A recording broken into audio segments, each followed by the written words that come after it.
Just when you thought things couldn't get any weirder, we're back for the final part, you'll be pleased to know, of tonight's Daily Rundown. And some of the weirder stories of the day, not that we could actually get much weirder than we have at the moment. The first story up is about a fisherman in Indonesia. He's discovered a fallen angel floating in the ocean. The fisherman rescued the holy being and took it home, where his mother began dressing the angel and treating it as part of the family. When local police decided to investigate this strange sighting, they discovered that the angel was in fact a sex doll. So guys, have you ever mistaken a marital aid for the Messiah? Yeah, we've all done it. We've all done it. We've all been there. We've all been there. How did your event happen then? If you care to elaborate. How did my event happen? No, I was joking. This is weird. I mean, this is seriously weird. So what has he done? They've got a sex doll. Mm-hmm. And floating in the They didn't sea. realise it was a sex doll. Right. They thought it was an angel. Yeah. Do you ever pay attention to anything that we... No, I mean, I'm thinking about how weird this is. Just let me get this too much. So there was a lonely fisherman out at sea. Yeah, and he saw He that finds a is sex strange, doll isn't it? floating in the ocean, and he gets home. He thinks it's an angel. His mother says, because that's what you originally. That's what you about go it. I do straight wonder to. what kind of doll it was. let me point it out to you. A lone fisherman, guys, out at sea, finds a sex doll, gets home, and his mum goes, "What's that?" And he goes, "It's an angel fallen from heaven." And then she dresses it up, which is, why is the angel naked, Gabriel? I don't know. Maybe it was the second coming of some description. It was so. I mean, how did this sex doll get lost at sea? We may never know. There's so many questions, isn't there? Yeah. It's like, I mean, was someone riding it like a raft? Why were the police investigating the matter? The police went to investigate the matter as well. How did what's this? What's that there? We're vice cops. Kick down the door. I'm just dealing with a murder. What's that? An angel? I'm there. It'd be very easy for them to destroy the evidence, just one sort of like little puncture and they'd be gone. Yeah. But no, that's scary. That's weird. It's all weird. The whole thing is the most bizarre. I feel we're never going to get to the bottom of this one, so we'll move on. Story 2. 2 American teenagers are part of a Christian charity known as the Hope Scouts, and they've been forced to remove a crowdfunding video from YouTube. This came after a backlash from the residents of the city that the two claimed needed saving. And that city was Glasgow? Should we start a bake sale in aid of Glasgow? Yes. I totally missed this one again. I have to say, we actually don't see these stories before we read them. I don't quite understand that one. Let's recap. Please do. Hang on. You're confused? I'm always confused. Teenagers part of a Christian charity. 2 American teenagers, they're part of a Christian charity known as the Hope Scouts, and they've been forced to remove a crowdfunding video from YouTube. Right, okay. And it was because the backlash came from the residents of the city that the two claim needed saving. They claim that the city that needs saving is Glasgow. Right. So it's kind of like a mad religious video of them. It would appear to be. Right. They've obviously been watching the If anyone's still awake out there, have we got that story right? I think so. We think we have. Glasgow. They filmed The Dark Knight Rises. No, is it the third one? Possibly in Glasgow? Yeah, they filmed it in Glasgow, and at the end of that, a nuclear bomb goes off. So if they believed everything that happened in that movie and that Bane had set off that explosion, if you've not seen it, it's fine. No, I think they're more interested in the Bible and stuff, really, because they're Christians. Glasgow's a lovely place, though.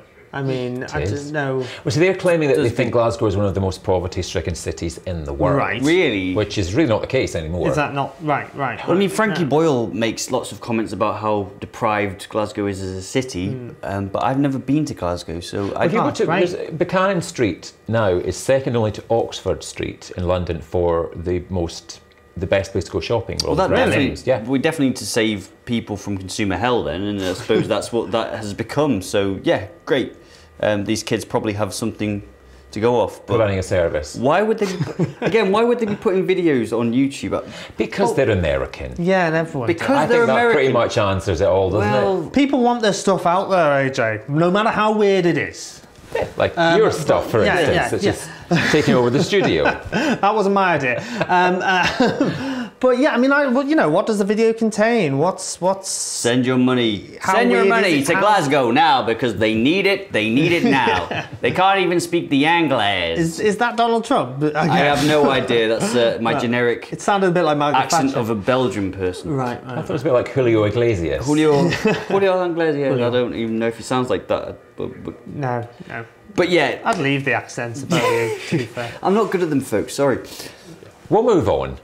Please, right, please. next up we're talking about crocodiles. Now we've all heard of the tiger who came to tea, but would you answer the door to a crocodile? Well, one homer in America got a nasty surprise when a crocodile who had been circling their front garden decided to ring the doorbell.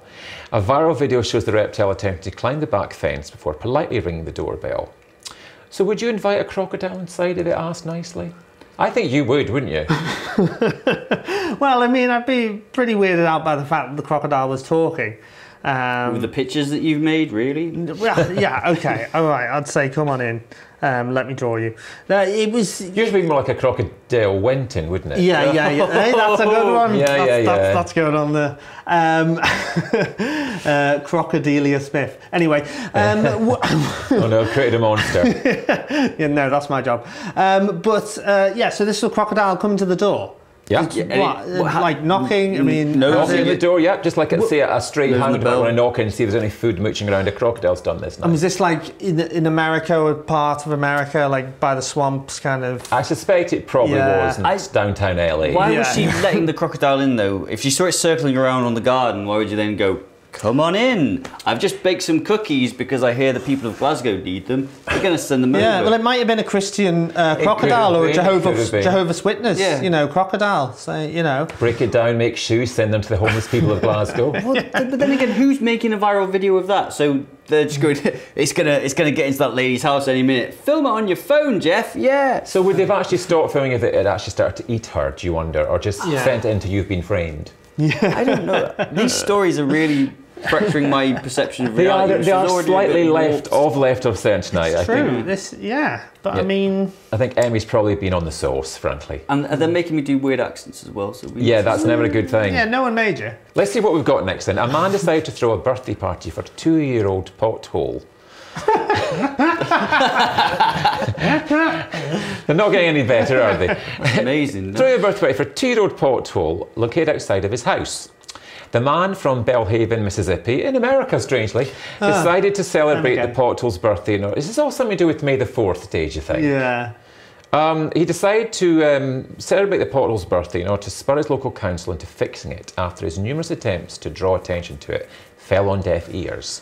So what do you think this is? Do you think it's the solution to our broken roads over here? Well, we did have that gentleman who was going around, I believe, a few cities, and he was with chalk drawing male genitals around each pothole, and that did actually have the effect of making that council fill in those potholes every really?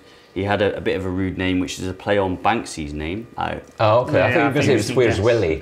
well, yeah, effectively that's the game, I suppose. So the council were going around going, where is Willie? There he is. Let's fill that pothole in with tarmac. So good. Yeah, but it's a great kind of sarcastic... This is a great idea. I think it's a very clever idea. Because so it's, what was it, 2 years, did 2 years. Say?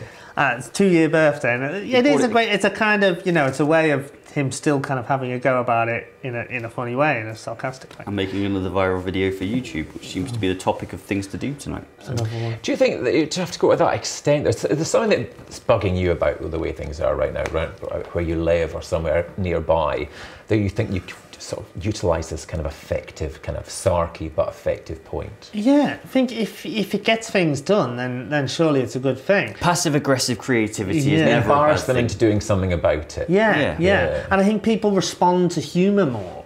Well, at least I hope. Because they could have probably had him done for vandalism, I suppose, exactly. couldn't they? Yeah. Well, it depends what he was doing with the cake. I mean, if he was trying to spoon feed the pothole cake, that might be just weird. That might be a traffic hazard. I've found you doing that in the street before. Yeah. You're at a low point.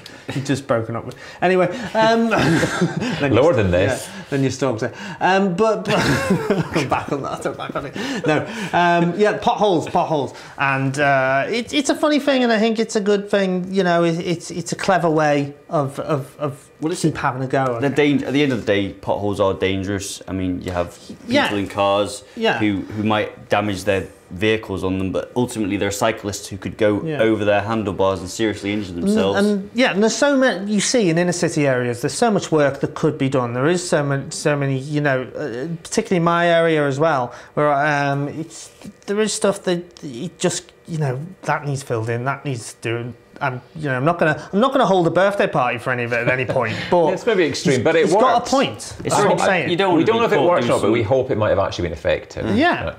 Right, and finally, we thought we'd never get to that point. And finally, a prank caller in America convinced the staff of a Burger King to smash all of the windows of the restaurant. The caller, claiming to be from the local fire department, managed to convince the employees of the fast food chain that there was pressure building up in the restaurant that would cause it to explode unless they smashed all the windows immediately. I don't know what else to say. This has actually been happening a bit in America. This is not an isolated incident. Somebody or people are actually going around telling... and they've targeted people in fast food restaurants. And there's a film, actually, quickly, there's a film called Compliance, which is all about it. It's a true story. It happened a few years ago. Yeah. It's quite dark, but it's what these people that they complied to do over the phone. But why would you do that? I'm going to have to stop you now. It's America. Thankfully, we've come to the end of tonight's Daily Rundown. Thank you to the Armadillo, to Bob, to Brucey, to my guests. Guys. We'll all be back at some point. I'm off for a lie down, a cup of tea. Night, night. Bye. Thank you all, I think.